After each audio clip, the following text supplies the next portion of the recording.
देश में आर्थिक, सामाजिक, राजनीतिक और शैक्षणिक रूप से जातियों को विकास की मुख्यधारा में लाने के लिए आगरा में आयोजित हुआ वंचित वर्ग सम्मेलन। देश में सामाजिक, राजनीतिक, आर्थिक और शैक्षणिक रूप से पिछड़ी जातियों को समाज के मुख्य विकास धारा में लाने और विभिन्न जातियों को संगठित कर उनके प्रति जागरूक करने के लिए आरक्षित वर्ग का एक सम्मेलन आयोजित हुआ। सम्मेलन में 10 से ज्यादा राज्यों से वंचित समाज के प्रतिनिधियों ने हिस्सा लिया। सम्मेलन में आए लोगों को संबोधित करते हुए वक्ताओं ने कहा कि राजनीतिक दलों के कारण देश के दरमियान सामाजिक, आर्थिक और राजनीतिक रूप से देश में विकास की मुख्यधारा न्यू पिक्चर दिखाए, जिन्हें अब संगठित होकर अपने अधिकारों के लिए संघर्ष तो करना ही होगा, अतिक लोगों को मोहल्ले मोहल्ले जाकर जागरूक करना होगा। उन्होंने समाज को जागृत करने के लिए सम्मेलन, गोष्ठी, नुक्कड़ नाटक के माध्यम से जागरूक करने की योजना बनाई। सम्मेलन में मुख्य रूप से महेश काजू, उपासना, सुरेंद्र पाथरे मुख्य रूप से उपस्थित थे। सम्मेलन की अध्यक्षता चौधरी बल्लभ प्रसाद ने की और आयोजन वीर वाल्मीकि ग्रुप समाज कल्याण समिति ने किया। भारत को एक संपूर्ण प्रभुत्व, संपन्न समाजवादी, पंथ निरपेक्ष, लोकतांत्रिक गणराज्य बनाने के उद्देश्य से परिपूर्ण भारत के संविधान, जो अपने समस्त नागरिकों को सामाजिक, आर्थिक और राजनीतिक न्याय, विचार, अभिव्यक्ति, विश्वास, धर्म और उपासना की स्वतंत्रता, प्रतिष्ठा और अवसर की समता प्राप्त कराने के लिए तथा उन सब में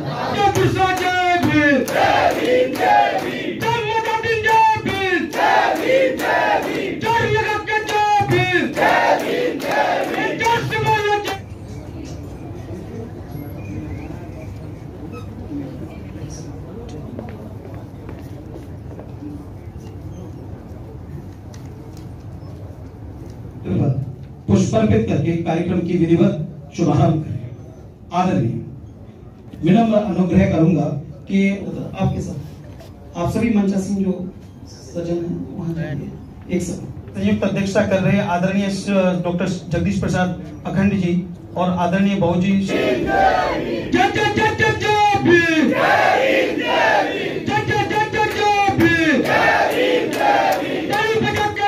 सम्मेलन। पहली बात तो हमें यह भी डिसाइड करना पड़ेगा कि वंचित वर्ग है कौन, किसको जुड़ सके। अपनी राजनीति चमकाने और रोटियां सेकने के ज्यादा विश्वास रखते, झाड़ू ना पकड़ा करके कमल पकड़ाने का काम करे। जो हमारे पूर्वज हुए उनके पास विकल्प नहीं था, लेकिन हमारे पास विकल्प है और आज हम ये आपके साथ नहीं दिखेगा।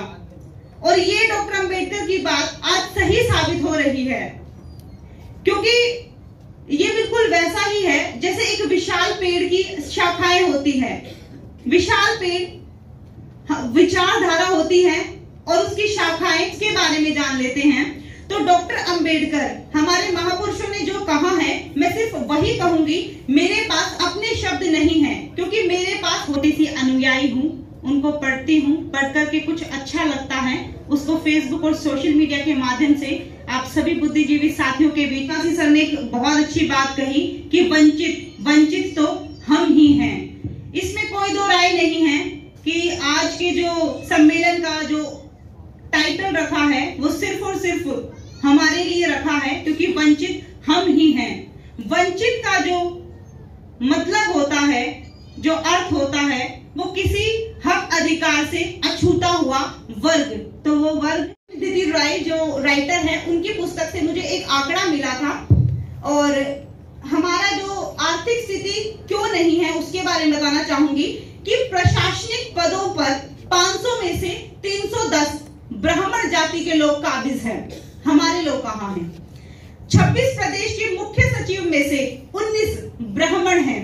16 न्यायाधीशों में से 9 ब्राह्मण हैं। 330 उच्च न्यायालयों में से 166 ब्राह्मण हैं।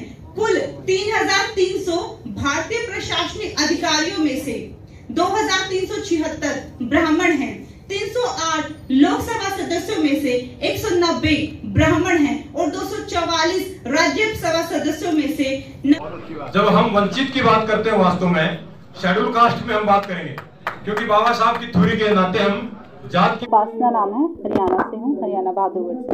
आज क्या कार्यक्रम आयोजित हो रहा है? सर, वंचित वर्ग सम्मेलन समारोह रखा है जिसमें वंचित वर्ग के लोगों के हक अधिकार की बात की गई है। हम सरकारों और राजनीतिक दलों से हम अपने अधिकारों की बात करें या समाज में जागरूकता पैदा करने के लिए कर रहे हैं? हमें दोनों ही कार्य करने बहुत ज़रूरी है, लेकिन सर्वप्रथम हमें समाज के लोगों को जागरूक करने की आवश्यकता है, क्योंकि सरकार सोई हुई है, वो उन लोगों की नहीं सुनेगी। लेकिन एकजुट होकर हमें प्रमाण देना और समाज जागृति के लिए कार्य करना हमारे लिए। वंचितों के लिए सरकार इसलिए सोई हुई है क्योंकि जो आखिरी पायदान के लोग हैं उनको वो कभी भी नहीं चाहती कि वो उनका आखिरी पायदान की जो जाति है या वर्ग है वो कभी नेतृत्व में आए या उनकी सरकार बने या वो शासन सत्ता पर आए। वंचित वर्ग से महिलाएं अधिकतर भागीदारी नहीं ले पाती, क्या मानती है, क्यों नहीं ले पाती?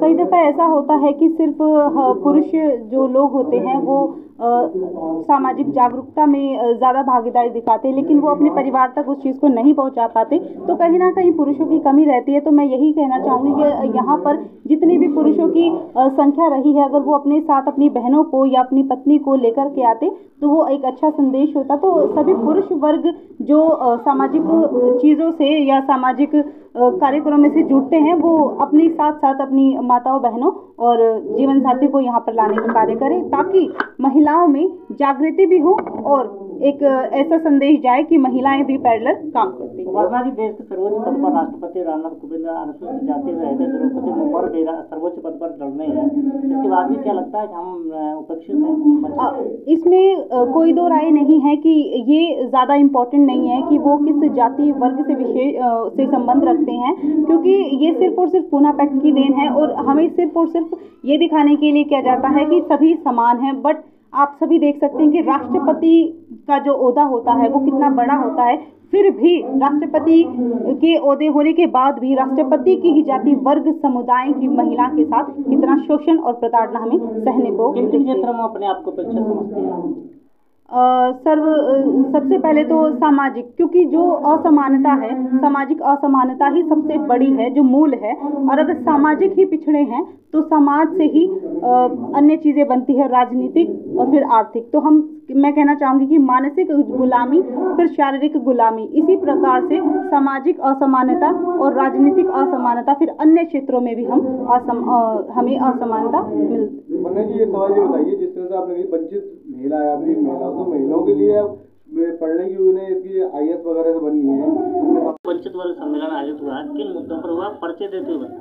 मेरा नाम श्रीकांत चौहान, मैं आगरा से हूँ और वीर वाल्मीकि ग्रुप अध्यक्ष। आज का जो वंचित वर्ग सम्मेलन रखा गया था वह रखा गया था सामाजिक, आर्थिक, राजनीतिक, शैक्षणिक। हमारा जो उद्देश्य था वह उद्देश्य था सामाजिक व राजनीतिक उत्थान। अगर हम देखें कि समाज में सामाजिक, आर्थिक, राजनीतिक, शैक्षणिक, हम इतनी जनसंख्या होने के बाद भी हम किस पायदान पर आते हैं, कहाँ पर हमारी गिनती है और कहाँ पर हमको देखा जा रहा है। ये आज उन वंचितों की बात कर रहे हैं जो देश आज़ाद होने के बाद भी कि एक के पास तो एक बिल्डिंग है और एक के पास एक झोंपड़ी भी नहीं है। हम उन वंचितों की बात कर रहे हैं जो रोजगार के लिए, जो शिक्षा के लिए, जो एक अच्छी ज़िंदगी जीने के लिए एक संघर्ष कर रहा है, हम उन वंचितों की बात करें। और जो आज कार्यक्रम जो कराया गया है, इस कार्यक्रम से भी सभी के कहते हैं कि ये कमी है, ये कमी है, ये कमी है। हमने उस कमियों को दूर करने के लिए सभी राज्यों से लोगों को बुलाया गया। कोई डॉक्टर हैं, कोई प्रोफेसर हैं, कोई इंजीनियर हैं। कितने राज्यों से लोग आए यहाँ पर? सर, राज्यों से लोग आए हैं, करीब 3 से 4 राज्यों से लोग आए हैं, हरियाणा से और दिल्ली से और उत्तर प्रदेश से, और भी कई राज्यों से लोग आए हैं। उनका अभी संक्षिप्त